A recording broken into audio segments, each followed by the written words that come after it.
আসসালামু আলাইকুম ভিউয়ার্স, সবাই কেমন আছেন? আশা করি ভালো আছেন। আজকে দেখলাম ছাদ থেকে আমাদের বাড়ির পাশে চাষ করতেছে।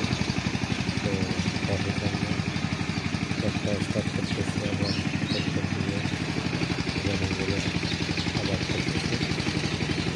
তো মন চাইলে একটু ভিডিও করতাম, শুধুমাত্র ভিডিও করছি। জিনিসটা দেখতে এটা দেখতে তাও মনে পড়ে, যেহেতু একজন প্রবাসী দেশে এসে এইগুলো দেখলে আনন্দ লাগে অনেক। তো দেখলাম সাথে একদিন পরে তো আবার এই ধান লাগাইতেছে। দৃশ্যটা দেখে খুব ভালো লাগলো।